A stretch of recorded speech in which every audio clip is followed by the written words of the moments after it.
Hello friends, welcome to जना sir classes. Radhe Radhe. आज हम मैकेनिक्स का और एक इम्पोर्टेंट चैप्टर लेके क्लास करने वाले हैं। कौन सा है, थोड़ा वीडियो लेट हो गया आज बनाने में, क्लास था मेरा इसलिए। कौन सा बेटा, कौन सा चैप्टर? फ्रिक्शन, जो कि मोशन के साथ आपका रिलेटेड है। फ्रिक्शन फ्रिक्शन आएगा समझ में। सो बेटा देखो, फ्रिक्शन में तुम्हारा नीट में नाइजर में कौन कौन सा पार्ट इंपॉर्टेंट है उसको से हम डिस्कस करेंगे। क्योंकि मैं बार बार बोल रहा हूँ, अब जो नीट एंड नाइजर है ये एग्जाम खत्म होने के बाद हम पूरा थ्योरी के साथ न्यूमेरिकल साथ वीडियो बनाने वाले हैं 11 से लेके 11 तक 12 का। ओके, सो फ्रिक्शन बेटा तुम जानते हो फ्रिक्शन। ओके, सो मतलब दोनों हाथ को जब रगड़ देते हैं हम, सो क्या होता है, थोड़ा गर्म लगता है ना, ये वन टाइप ऑफ फ्रिक्शन है। ओके, सो दो टाइप का बेटा होता है। दो टाइप मतलब मेजरली दो टाइप, एक तो static friction, static kinetic, kinetic rolling. Okay, then तुम्हारा स्लाइडिंग, स्लाइडिंग फ्रिक्शन। आई बात समझ में। सो हमको पढ़ना है बस static friction and kinetic friction. ये तो आप जानते हो, कोई भी बेटा जो रोल करेगा रोटेशन में पढ़ेंगे। रोलिंग मतलब बेटा क्या है, बोल सकते हो, ट्रांसलेशन होगा प्लस रोटेशन होगा। मतलब फॉर एग्जाम्पल साइकिल, मतलब उसका ये मतलब एक्सिस भी मोशन कर रहा है एंड उसका पेरी पे भी रोटेट हो रहा है। लेकिन फेयर केस में क्या होता है बेटा, एक्सिस फिक्स है, blade is rotating, so it is pure rotational. लेकिन रोलिंग मतलब तुम जब मोशन करते हो साइकिल, स्कूटी, बाइक, वटएवर में भी। ओके, सो हमको कौन कौन सा कॉन्सेप्ट के ऊपर डिस्कस करना है देखो बेटा। फॉर एग्जाम्पल देखो, ये हो गया पहला वाला जो कॉन्सेप्ट है बेटा। देखो जो लिमिटिंग फ्रिक्शन होता है, सपोज फॉर एग्जांपल देखो, एक तो बॉडी मैंने लिया, एक तो बॉडी ले ली, इसका मास है m, सो इसका वेट कितना हो जाएगा mg। सो ये हो गया एक्शन, ये उसका रिएक्शन। आई बात समझ में। सो सपोज मैंने एक तो फोर्स F न्यूटन देके उसको पुश करने की कोशिश किया बॉडी को, लेकिन बॉडी जा नहीं रहा है। मतलब अपोजिट डायरेक्शन में कोई मुझे मतलब अपोज कर रहा है, अपोजिट डायरेक्शन में अगेंस्ट फोर्स होता है। सो मतलब मेरा applied force F Newton and जो फोर्स मुझे अपोज करेगा उसको क्या बोलेंगे बेटा, फ्रिक्शनल फोर्स। जो मुझे अपोज करेगा क्या बोलेंगे उसको, फ्रिक्शनल फोर्स। देखो अगर if applied force F less than बेटा फ्रिक्शन फोर्स हो गया। फ्रिक्शन मतलब किसके फ्रिक्शन हो रहा है, ऑब्जेक्ट एंड ग्राउंड के अंदर जो फ्रिक्शन हो रहा है, ऑब्जेक्ट एंड ग्राउंड के अंदर जो फ्रिक्शन हो रहा है, सो वही फ्रिक्शन को यहाँ पर हमको लेना है।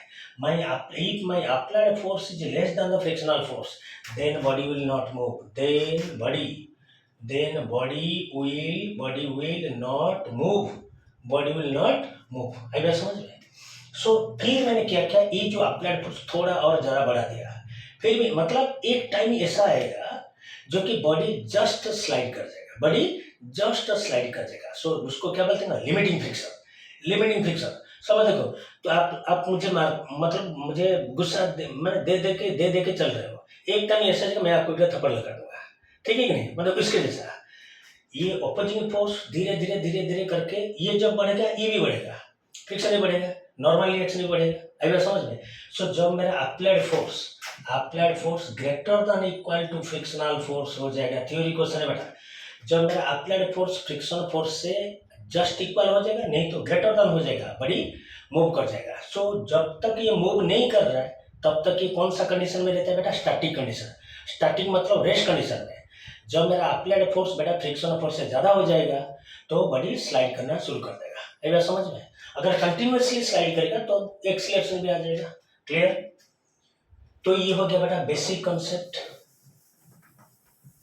उसके बाद देखो, तुम जानते हो जब मैं अप्लाइड फ्रिक्शनल फोर्स को बढ़ाऊंगा तो मेरा नॉर्मल रिएक्शन भी बढ़ जाएगा।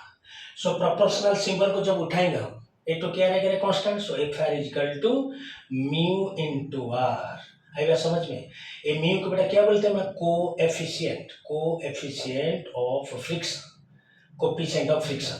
अगर स्टैटिक फ्रिक्शन रहेगा बेटा तो इसको बोलेंगे म्यू एस, अगर काइनेटिक फ्रिक्शन हो गया उसको क्या बोलेंगे हम, म्यू के। लेकिन हमेशा याद रखना बेटा, mu must be less than कितना, 1 होना चाहिए। म्यू का वैल्यू, कोएफिशिएंट फ्रिक्शन का वैल्यू हमेशा 1 से कम रहना चाहिए। अगर समझ में। सो हर कोई फ्रिक्शन में एक तो फ्रिक्शन कोफिशिएंट आपको दे देगा।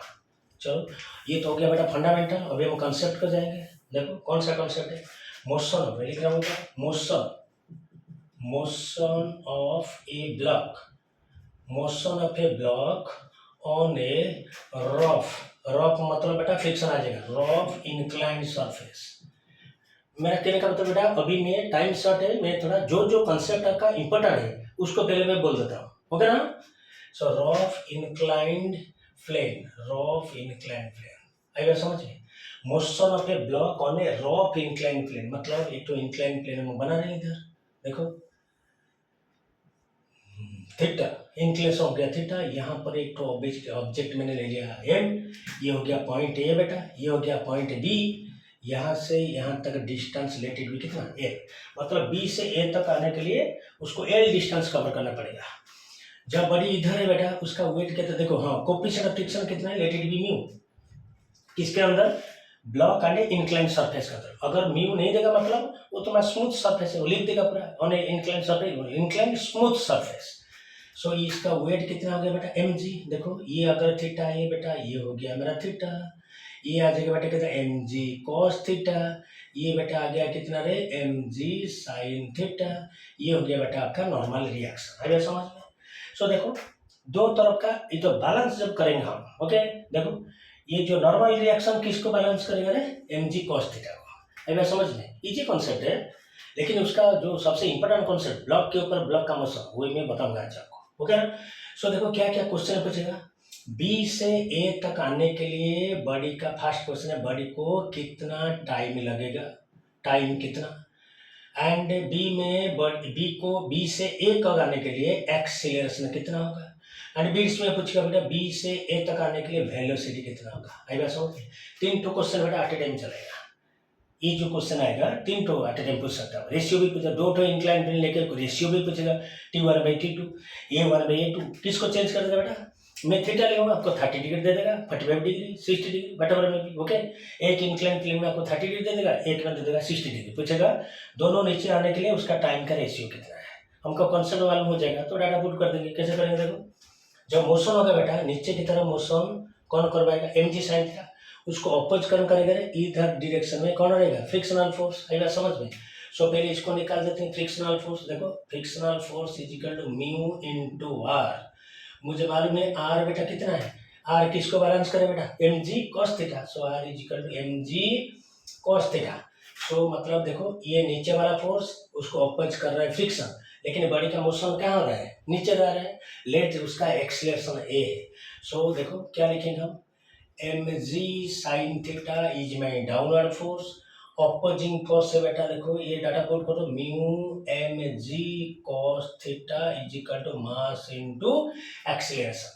सो ये बॉडी के ऊपर बेटा नेट फोर्स, ये जो पॉइंट लिखा है बेटा ध्यान से देखो, ये हो गया मेरा नेट फोर्स, मतलब downward force minus upward force.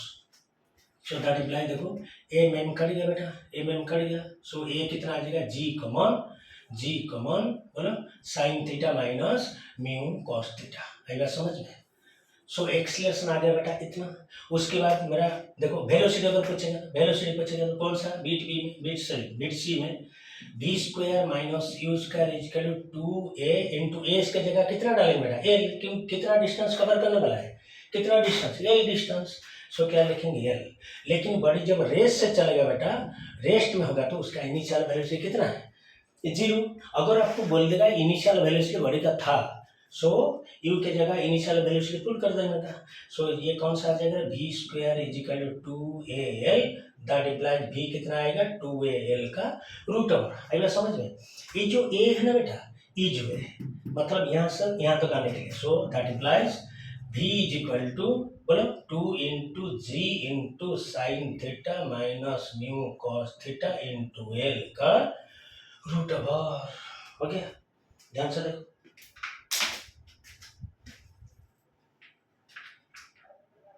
Okay बेटा हो गया, बेटा देखो इसको पॉज मार के देखोगे, चलो एक्सीलरेशन निकल गया बेटा, वेलोसिटी निकल गया, बाकी बचा मेरा टाइम, यहाँ से यहाँ तक आने के लिए टाइम कितना लगेगा बेटा देखो, ओके। देखो टाइम के लिए वही फॉर्मूला डालेंगे, a is equal to u t plus half a t square, kinematic equation है। ओके, एस के जगह बेटा क्या डालेंगे, एल कितना डिस्टेंस, एल इज यू तो हमारा जीरो है, zero plus half into A t square, that is by T कितना आ गया बेटा 2l/a/रूट ओवर। ओके, सो 2 इंटू एल डिवाइडेड ए की जगह वही डालेंगे जी इंटू बोलो sign theta minus mu cos theta का रूट ओवर। आएगा समझ में।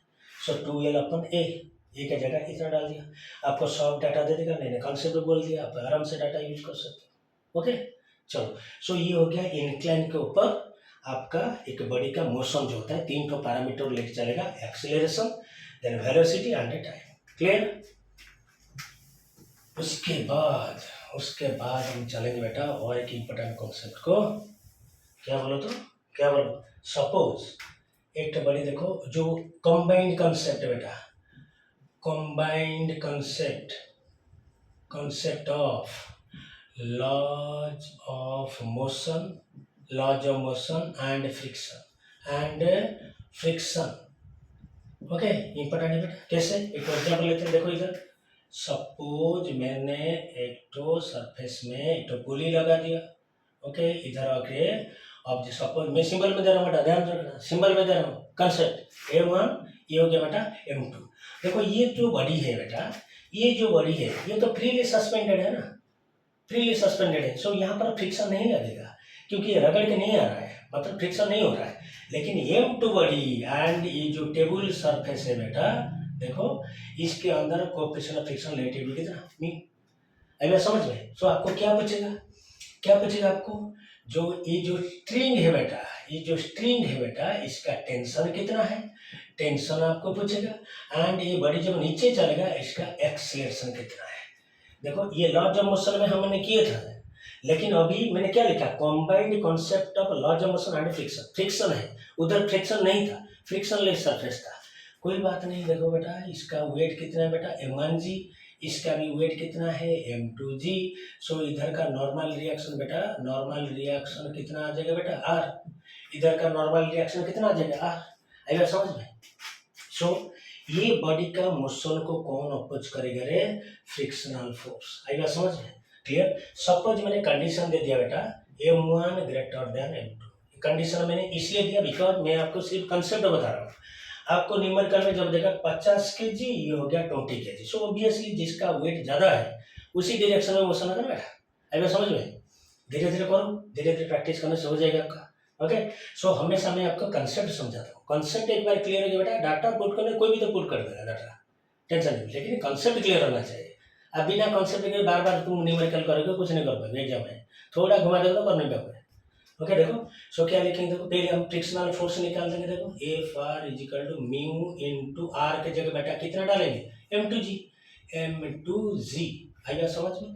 फ्रिक्शनल फोर्स इधर से चलेगा, सो अगर ये कंडीशन है, सो ये नीचे जाएगा suppose A metre per second square में, ये इधर चलेगा बेटा वही सेम एक्सीलरेशन में A metre per second square, because both are बेटा क्या बॉन्डेड बॉडी, मतलब बोथ आर बॉन्डेड और connected by means of single string.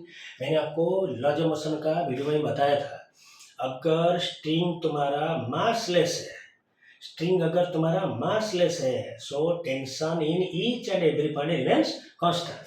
आएगा समझ में। सो इसका इक्वेशन कैसे लिखेंगे बोलो, M1g माइनस उसको अपोज कर रहा है T is equal to M1a equation 1, M1 का फ्री बॉडी हो गया। ओके, इसके लिए चलो इसको खींच कर रहा है T, लेकिन अपोज कर रहा है फ्रिक्शन, लेकिन ये इधर चलेगा, मतलब टेंशन इससे, टेंशन फ्रिक्शन से ज्यादा होना चाहिए। सो T माइनस एफ आर की जगह कितना डालेंगे, mu M2g is equal to बेटा M2a इक्वेशन 2, बस हो गया। टी कर दो प्लस टी माइनस टी, सो यहाँ पे क्या आ गया बेटा मेरा, सॉल्व करने से एक्सीलरेशन आ गया। ध्यान से देखो, एक्सीलरेशन आने के बाद बेटा कोई भी इक्वेशन में डाल दो, क्या आ जाएगा टेंशन। ओके, उसके बाद क्या आ जाएगा टेंशन, आराम से। ओके, बढ़िया कंसेप्ट है बेटा, बढ़िया कंसेप्ट है, मतलब एक्सीलरेशन मतलब लॉज ऑफ मोशन और फ्रिक्शन को लेके पुली एंड ऑब्जेक्ट का मोशन हो गया बेटा। चलो बेटा इसके जैसा तुम्हारा और भी क्वेश्चन इंक्लाइन प्लेन में दे देगा, इंक्लाइन प्लेन में भी दे देगा, जहां पर तुम्हारा फ्रिक्शन है मतलब उसको अपोजिंग फोर्स में चलाओगे। क्लियर बेटा। लेकिन और एक चीज ध्यान रखना बेटा, कभी कभी हम हमेशा बोलते हैं कि friction is opposing force, no, don't think like that. Friction कभी कभी सपोर्ट भी करता है। तुम बोलोगे सर एक तो एग्जाम्पल देके बता दो, बताओगे ना भाई। तो मतलब फ्रिक्शन सपोर्ट भी कर सकता है, फ्रिक्शन अपोज भी कर सकता है। ओके चलो कैसे चलेगा बेटा, देखो कैसे चलेगा। मोशन ऑफ, मैंने क्या लिखा, मोशन, मोशन ऑफ, इंपॉर्टेंट है बेटा, इंपॉर्टेंट है। Motion of one block, motion of one block on another block, on another block, motion of one block. ये हमेशा बेटा बच्चे लोग का यही शिकायत रहता है कि सर इसको हमको समझ में नहीं आता है, ब्लॉक के ऊपर ब्लॉक का मोशन। कोशिश करूँगा आपका कंसेप्ट क्लियर करने, ध्यान से सुनना बेटा। ओके देखो फॉर एग्जाम्पल, देखो मैं यहाँ पर एक तो सरफेस ली जिसका म्यू जीरो है, मतलब म्यू जीरो मतलब कोफिशिएंट फ्रिक्शन मतलब स्मूथ है। उसके ऊपर एक तो ब्लॉक है, लेट इट बी M2, उसके ऊपर और एक ब्लॉक मैंने रख दिया M1। आएगा समझ में। लेकिन बेटा देखो M2 एंड ग्राउंड क्या है, भीतर कोफिशिएंट ऑफ फ्रिक्शन जीरो है, मतलब ये हो गया बेटा आपका स्मूथ सरफेस। लेकिन M1 एंड M2 के भीतर बेटा मैंने कोफिशिएंट ऑफ फ्रिक्शन दे दिया आपको कितना, म्यू, मतलब ये हो गया मेरा रफ। ओके ये पता बार बार पूछता है बेटा ये नीट में, बहुत बार जब पहले AIPMT था ये क्वेश्चन बार बार, ये पूरा कंफ्यूजिंग है बेटा, ध्यान से सुनना। ओके अभी पूछेगा क्या तुमको, क्या पूछेगा क्वेश्चन, देखो सपोज ये जो M1 ब्लॉक के ऊपर मैंने F न्यूटन फोर्स अप्लाई कर दिया, मैं आपको सिंबल में दे रहा हूँ बेटा, ध्यान रखना। मैं M1 भी सिंबल में लिया, M2 भी सिंबल लिया, ये अप्लाइड फोर्स को भी सिंबल में लिया। लेकिन तुमको क्या पूछेगा, देखो जस्ट उसका एक तो सिमिलर क्वेश्चन देखो, न्यूमेरिकल कैसे पूछेगा देखा। ओके ये देखो 10 kg 20 kg, ओके बेटा, फ्रिक्शन कोएफिशिएंट वाला 0.1, applied force is 100%। What is the difference, just you imagine, what is the difference, पूरा same. M1 10 kg, M2 20 kg, F newton 100 newton, mu 0.1, आराम से। लेकिन बेटा ये इंपॉर्टेंट है, इसको समझना इंपॉर्टेंट है। इसको अगर समझ गए तो ये धड़ से हो जाएगा। एक बार करके देखो ना, करके देखो एक बार, जरा सा बात सही है कि गलत है। ओके चलो सो इसको हम छोड़ देते हैं, इसको समझते हैं। है बेटा समझ में, देखो क्या पूछेगा बेटा, और बार बोल देता हूँ। देखो जब M1 को हम 1 न्यूटन फोर्स दे दिए, M1 को F न्यूटन फोर्स दे दिए, तुमको पूछेगा बेटा इसका एक्सीलरेशन कितना है, इसका एक्सीलरेशन कितना है। अरे सुन कभी कभी क्या करेगा बेटा, रेशियो भी पूछ देगा, व्हाट इज A1/A2, क्लियर। सो मैं अभी आपको जब इसको समझाऊंगा बेटा कंसेप्ट, थोड़ा बेटा ध्यान से सुनना मैं क्या बोलना चाहता हूँ। दो तो कंडीशन में मैं आपको समझाऊंगा। ये बेटा बढ़िया क्वेश्चन है, फ्रिक्शन का वेरी वेरी इंपॉर्टेंट क्वेश्चन है फॉर नीट JEE एंड नाइजर के लिए। आएगा समझ में। सो देखो मैं पहले लिया कंडीशन, कंडीशन 1, ध्यान से देखना बेटा, कंडीशन 1 मैंने आपको आज जब शुरू किया मैंने एक तो बोला फ्रिक्शन का जो स्टैटिक फ्रिक्शन का जो आपका क्लाइमैक्स है, मतलब जहां पर static friction is converted into kinetic friction, उसको हम क्या बोलेंगे, लिमिटिंग फ्रिक्शन। क्या बोले हम, लिमिटिंग फ्रिक्शन। देखो इसका वेट किसके ऊपर पड़ रहा है, M2 को M1G, so normal reaction are. आएगा समझ में। फिर यहाँ पर तो इधर फ्रिक्शन नहीं है, ओके M2 एंड ग्राउंड के अंदर फ्रिक्शन नहीं है, स्मूथ है। सो लिमिटिंग फ्रिक्शन मतलब बेटा इधर का मेरा फ्रिक्शनल फोर्स हो गया mu into M1G, mu M1G, ये हो गया बेटा मेरा लिमिटिंग LF मतलब लिमिटिंग फ्रिक्शन। आएगा समझ में। सो कंडीशन देखो, मैं अगर आपको न्यूमेरिकली समझा दूंगा तो आप कंफ्यूज हो जाओगे। अगर बेटा मैं कंडीशन फॉर्म में कंसेप्ट बता दूंगा, कोई भी क्वेश्चन तुम अभी मेरा वीडियो जब देखोगे, तुम जाके तुम्हारा कोई भी NEET and previous year NEET और JEE का क्वेश्चन खुद करो।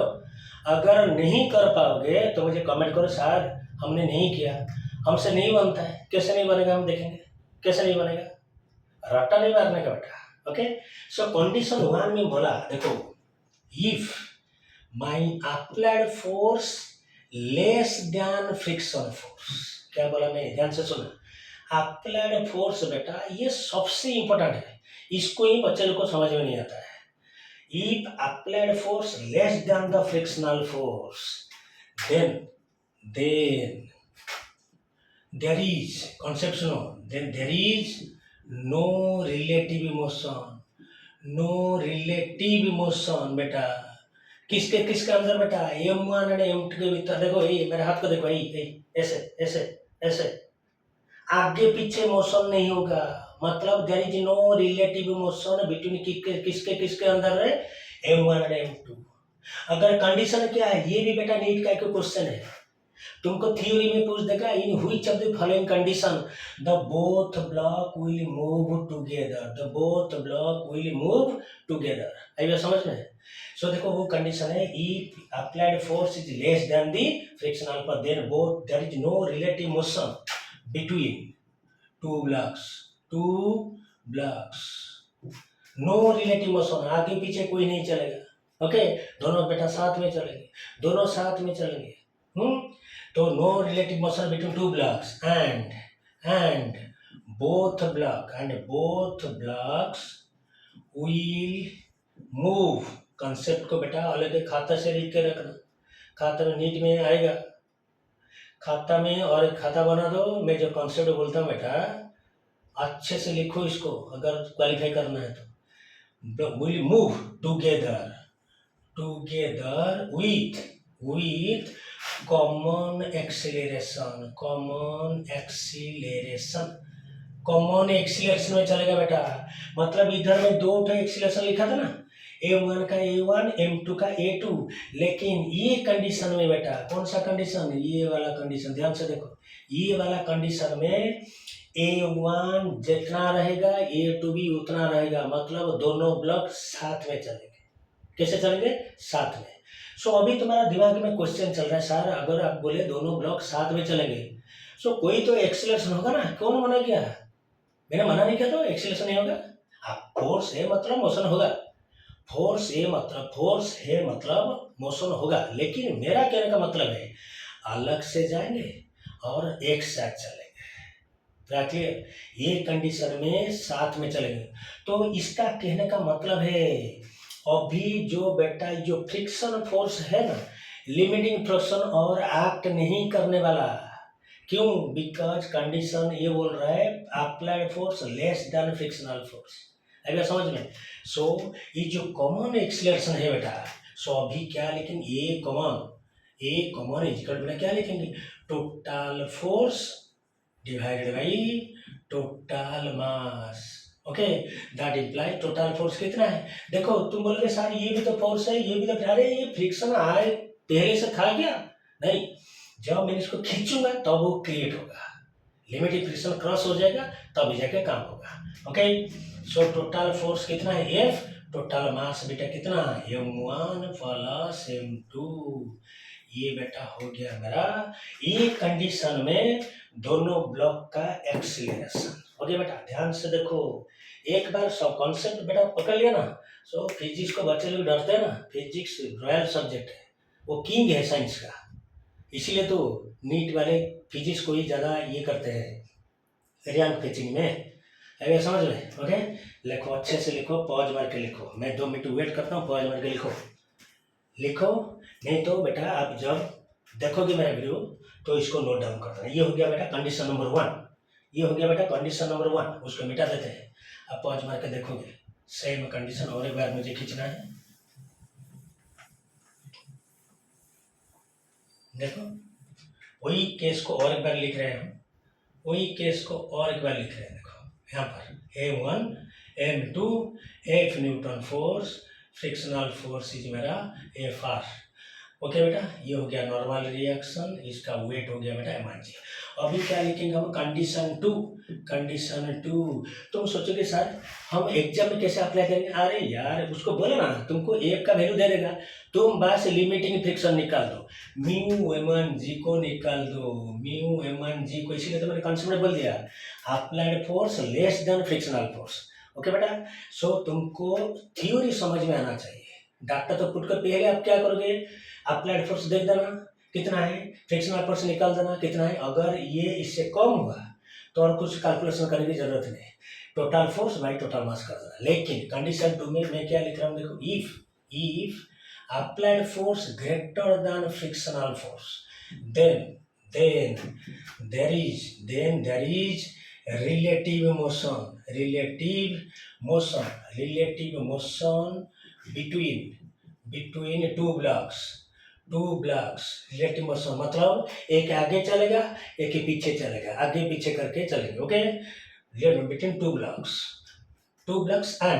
and both blocks having different acceleration.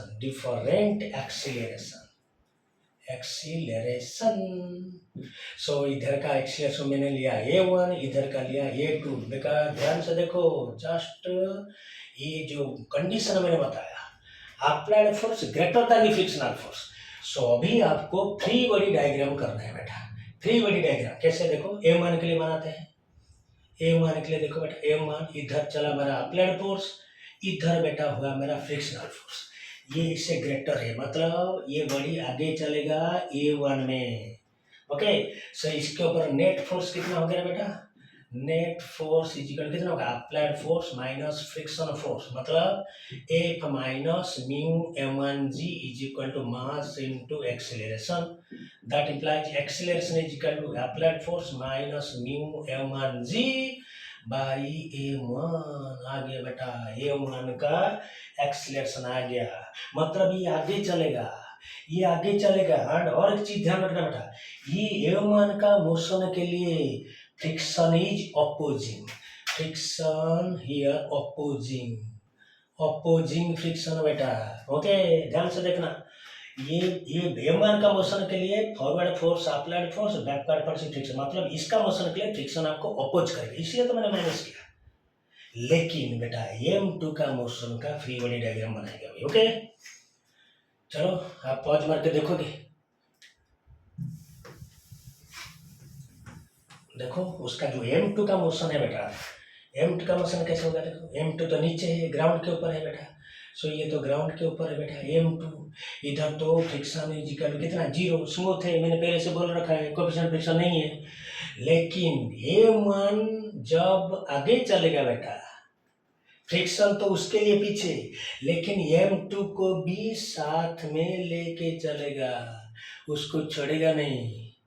मैं तुम्हारा ऊपर बैठा हूँ, m1 ने बोला मैं तेरा ऊपर बैठा हूँ, मैं अगर जाऊंगा तू मेरे साथ चल, भले ही मैं थोड़ा तेरे से आगे चलूंगा, मैं थोड़ा सा तेरे से आगे चलूंगा ज्यादा एक्सीलरेशन में, लेकिन साले तुझे लेके चलूंगा. ओके, क्लियर है ना. सो देखो यहाँ तो मेरा अप्लाइड फोर्स डायरेक्ट एक्ट नहीं हो रहा है, m2 के ऊपर डायरेक्ट एक्ट हो रहा है क्या, नहीं, m1 के ऊपर का एक्ट हो रहा था. सो इधर का तुम्हारा सिर्फ मोशन रहेगा फ्रिक्शनल मोशन, जो कि म्यू m1g. इसको बेटा अगर आगे जाना है तो फ्रिक्शन उसको लेके चलेगा.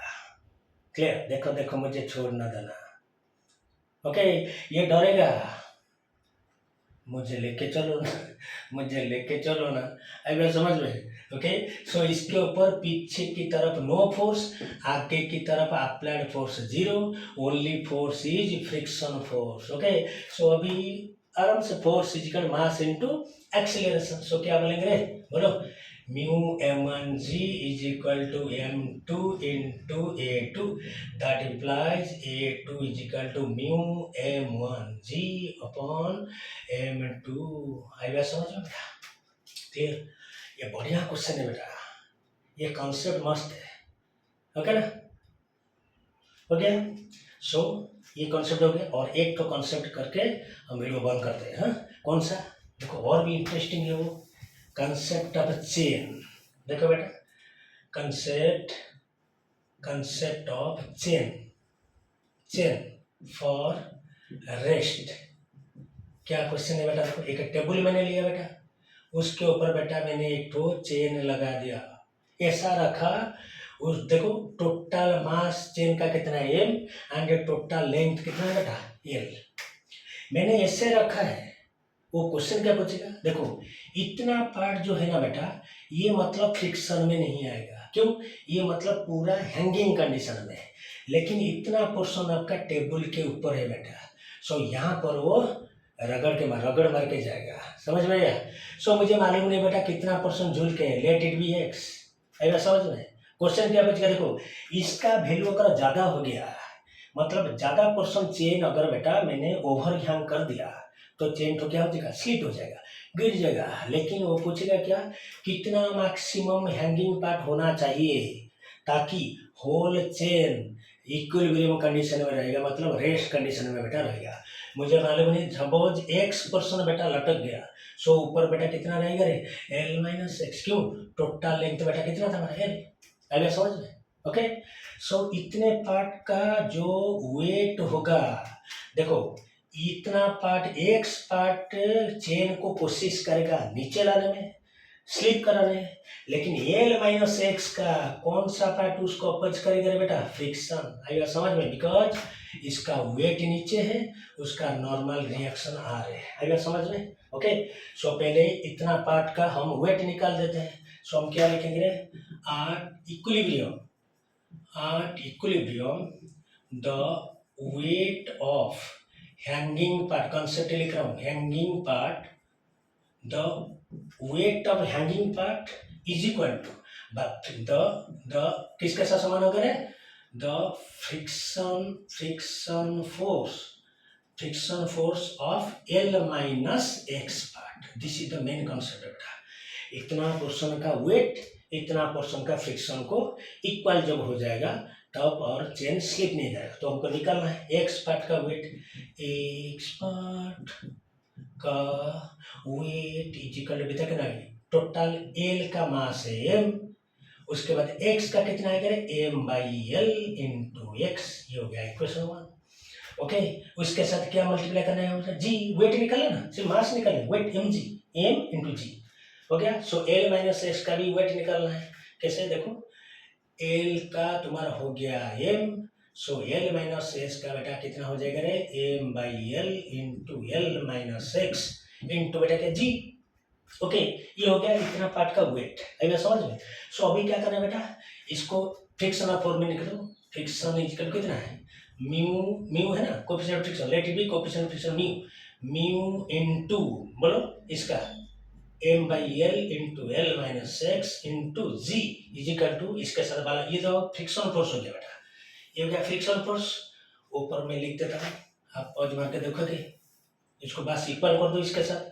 फ्रिक्शन फोर्स इधर क्या है, देखो mu into m by L into L minus x into g is equal to बेटा कितना आ गया, वो इधर m by L into x into g, देखो क्या कि एम एम कट गया, एल एल कट गया, जी जी कट गया। सो बेटा इधर कितना रहा है, एक आटे टाइम निकाल दो, ब्रैकेट निकाल दो, mu L minus mu X is equal to सिर्फ एक्स, इसको इधर लेके चलो। So mu L is equal to X common 1 plus mu, इधर चलेंगे एक कॉमन गया बेटा। सो हमको क्या निकालना था, कितना पार्ट मैक्सिमम हैंग है, कितना पार्ट मैक्सिमम हैंगिंग है। So x is equal to mu l upon 1 plus mu, ये फॉर्मूला को बेटा याद रखना और कॉन्सेप्ट को याद रखना। हो गया बेटा, आराम से ध्यान से देखना पॉज मार के। So it is called as condition of equilibrium, मतलब रेस्ट कंडीशन, चेन ना नीचे जाएगा, ऊपर तो कभी नहीं जाएगा, नीचे नहीं जाने के लिए कितना मैक्सिमम पोर्शन उसका hanging, over hang table surface से रहना चाहिए। बस आज के लिए इतना है बेटा। ऑलमोस्ट जो इम्पोर्टेंट क्वेश्चन तो बहुत सारे हैं बेटा, लेकिन जो इम्पोर्टेंट कॉन्सेप्ट है जो नीट में आ सकता है, हाँ, मैंने उसको डिस्कस कर दिया। ओके, चलो आशा करता हूँ आपको वीडियो अच्छा लगा। ओके, अच्छा लगे तो थोड़ा अच्छा कमेंट भी दे देना बेटा। चलो राधे राधे, आज के लिए इतना ही, राधे राधे।